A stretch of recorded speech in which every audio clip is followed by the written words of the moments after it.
প্রধানমন্ত্রী তারেক রহমানের সাথে বৈঠক করেছেন মার্কিন প্রেসিডেন্টের বিশেষ দূত সার্জিও গর। সকালে প্রধানমন্ত্রী তেজগাঁও কার্যালয়ে বৈঠক অনুষ্ঠিত হয়।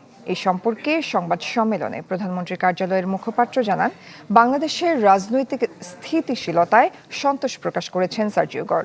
বলেন, বিনিয়োগের সুযোগ অনুসন্ধানে আগামী সপ্তাহে যুক্তরাষ্ট্রের 25টি শীর্ষস্থানীয় কোম্পানির প্রায় 45 জন জ্যেষ্ঠ কর্মকর্তা বাংলাদেশ সফর করবেন।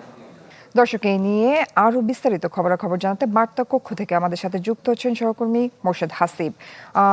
হাসিব, শুরুতেই জানতে চাবো যে এই বৈঠকের ফলাফল কি, আর সেই সাথে জানাবেন যে বিএনপি সরকার গঠনের পর তৃতীয়বারের মতো কোনো শীর্ষ পর্যায়ের কেউ মার্কিন যুক্তরাষ্ট্র থেকে সফর করছেন এই দেশে। তো এই ধারাবাহিকতা থেকে আমাদেরকে কি বার্তা আমরা নিব আসলে?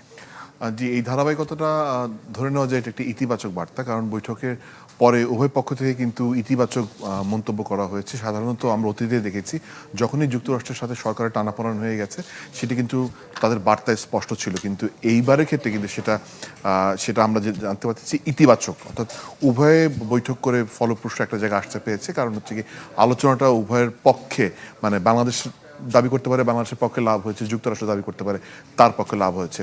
আর যদি সেটা না হতো তাহলে কিন্তু আসলে তাদের ফেশিয়াল এক্সপ্রেশনে, তাদের মুখোভাব কিংবা বার্তায় সেটা স্পষ্ট হতো, যেমনটা আমরা অতীতে দেখেছি।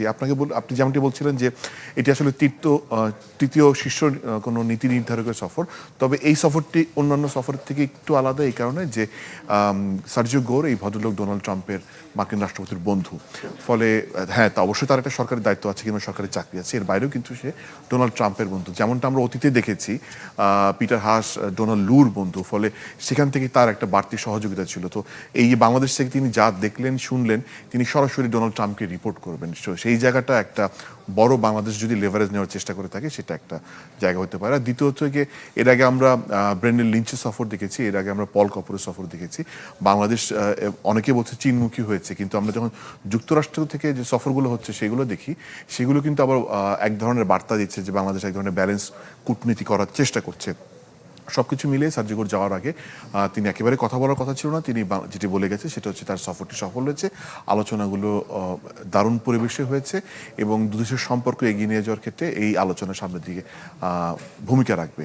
তো এই থেকে স্পষ্ট বোঝা যায় যে সফরটি বেশ ফলপ্রসূ হয়েছে। তবে ডেফিনেটলি নির্ভর করবে এই সফরের পরবর্তীতে যে সফরগুলো হয় কিংবা যে আলোচনাগুলো হয়, যে বিষয়গুলো নিয়ে আলোচনা হয়, সেই বিষয়গুলো, এটাতে আসলে মোটা দাগে সবগুলো বিষয় নিয়ে আলোচনা হয়েছে। যখন ক্ষুদ্র ক্ষুদ্র পরিসরে আরও ক্ষুদ্র জায়গায় যাবে, তখন সেই সব জায়গায় নেগোসিয়েশন কিংবা কি হয় না হয় সেটা আমরা দেখার জন্য হয়তোবা আমাদেরকে আরেকটু অপেক্ষা করতে হবে। হয়তোবা নেক্সট সপ্তাহে যে সব দলগুলো আসবে, যেটি প্রধানমন্ত্রীর মুখ্য সচিব এবং উপদেষ্টা বলছিলেন মাহাদি আমিন, সেইখান থেকে কতটুকু বিনিয়োগ আসতে পারে, তারা কোন কোন খাতে বিনিয়োগ করতে পারে, একটি ধারণা সার্জিও গোর খুব স্পষ্টভাবে দিয়ে গেছে।